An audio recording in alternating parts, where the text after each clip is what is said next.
disappears. Because, yeah, one of them will disappear eventually. Unless it's, and if they doesn't matter. If one of them doesn't disappear by the time you've gotten to it, it doesn't matter which one you choose. Does it? Okay, it does technically, but it means you're not getting any information out of it. So don't worry about it at all. I would just not click it. If one of them doesn't disappear, don't click it.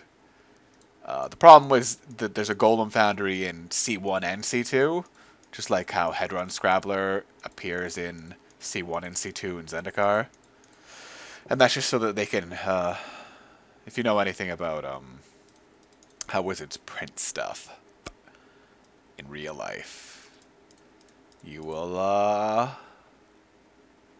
know that they have 121 cards per sheet, and that's just to make the numbers add up to 121 for like the thing. This will not work in real life. Don't like take this to your laptop, to your FNM, and try using it. It will not work.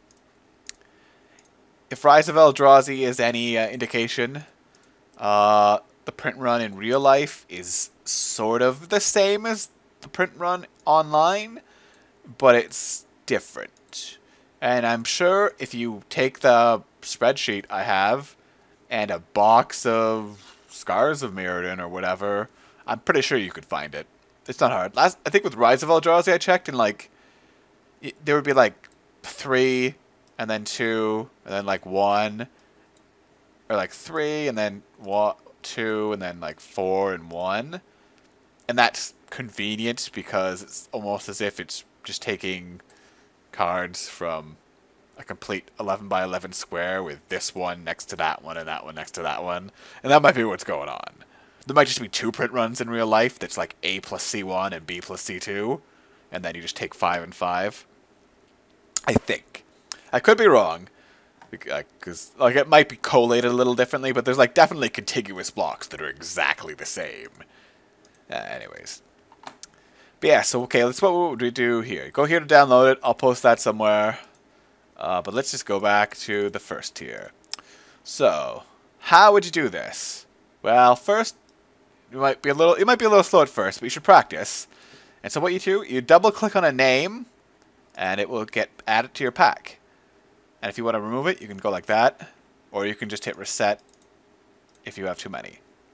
You don't want to click. So how would you do this? Well, the quickest way to do it, like you're supposed to, you find colored, and you scroll down, and it's got a vector asp. But the easy way to do it is just go click V, vector asp, click, or not V, what's it called? Called Alpha Rebirth. Click, Vault Skyward, Volshock Heartstoker, what's this? Corpscur, C. Yeah, Corpscur, actually it's gonna. And you notice that when I click on something, the cards disappear. Why do cards disappear? Well, because the program knows that those other cards can't be in the pack. And so it just says, I'm not going to show them to you. Make things a lot easier to see. Alpha Thrynix, Glimmer Post, Nihil Spellbomb, and Soul Parry. And what is that we said? Perilous Mirror and Arrest, just like we said before. And then how would you do it for the next pack? Oh, then it's, yeah, this, let's see, Wing Puncture, Sky School, Next Gen Sensor, Morok Reaver, Steady Progress, Goblin, whatever that's called, Glinthawk, Glimmer Post, Horizon Spellbomb, Saberclaw Golem. Interesting. Oh, right. And there's 10 here, so none of these will be there. None of these will be missing. Awkward. But it says they are because the program's not perfect. Because it just doesn't. It's not perfect. Let's try again. Red. Melt Rain. Oop. Melt Rain. And once you get good at it, it's really... Like, once you know the names and the pictures off by heart, you see how one of the Golem Foundries, Blood the Assault, looks on Wayfair, ta-da! Wait, was it Corpscur? Oh, right. Ha ha ha. Something's weird, because that's not what I got that last one. Oh, right, because this is not the pack. So it's possibly missing a Galvanic Blast or a Corpse Cur. So someone to your right might have 2 Galvanic Blasts. That sucks. Though it could just be the Corpse Cur, because as he says... Anyways, next pack. Oh, they're very similar. Oh, wait, no. Seas. And I will tell you now that the trick to this, usually if you really want, is to have a friend. Have a friend, get on TeamViewer. Which is hard to do when you're recording. But, have a friend, get on TeamViewer, and then while you're looking at the pack and figuring out what you want to choose, same. Your friend is typing in your pack to the draft helper. Like, you share your screen with, like, TeamViewer or something. So he types in the card. He chooses the cards, and you look at the pack, and you're like, well, these are the cards I'd want to pick. And he tells you, well, it's your opponent's definitely took a Galvanic Blast and a Morioth replica. And so, well, that doesn't help you in this pack, because there's no red cards or anything. But, like, maybe you don't want the Bleak Coven Witches now, and you're like, well, I'll move into green then with the Wall of Tanglecord, because I don't want to go into black if the person to my right is going to be drafting Morioth replicas. Right? Oh, interesting. What's that called? Ledmere? Yeah, I don't actually know all the names yet.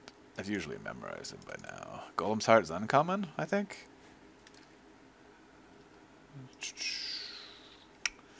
I wish I knew the names.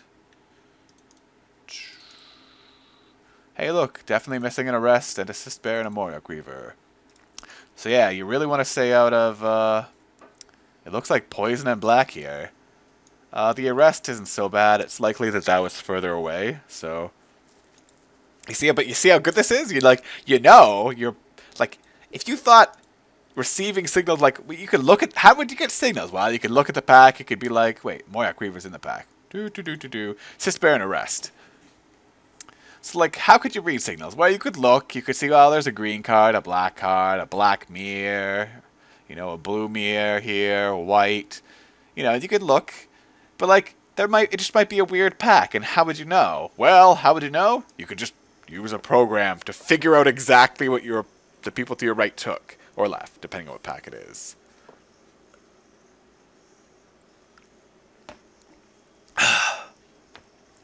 And yes. And so, you should practice. If you're going to use it, you should practice, because you don't want to be timing out of your draft picks. Although, like, there's no point, oh, I know Assist Bear and Arrest, oh, it randomly chose the land for me. Fuck my life. Don't want that to happen. How long is this so far? Ah, shit. I guess it's 2 parts. Oh, well. Yeah. So, thank you again, everyone that gave me draft caps. And I've got the thing now. And I will be using this to at least analyze my drafts. I might be using it during the drafts. I don't remember. My APM isn't that high. StarCraft 2 humor. Or I guess real-time strategy humor.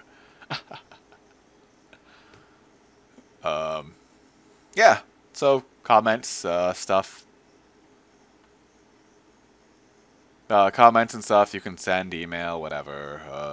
Yeah, I'm not going to rebel for another 10 minutes. And, yeah. And if you, I don't know. I guess this is really only for hardcore players, but, I like doing it. Ooh, wow, it maximizes too. And, yeah. Robust menu, exit, and about. And, the about's actually something now. Used to be just the default program before. Anyways, I'll post links there and somewhere, and yeah, thank you for everyone that helped, and I hope this is useful to some people. And yeah, you can upload this wherever you want. Just like don't change the credits made by Whatisfgh feedback on about it, and it'd be cool if you'd like name drop me when you were uploading it. And you can use the raw data when you want, but like acknowledge that whatever, it's just rare. It's just data. I guess it took time to get, but yeah. All right, so There will, if you watch to the end of this, there's a draft to your right. Well, not your right. Right. If you're on MTGO videos, it's right beside what you clicked to get to this. So, or you did it in the other order, and it was probably terrible. I don't actually remember. It's a blur. So I'll see you all later. Next time I do something awesome.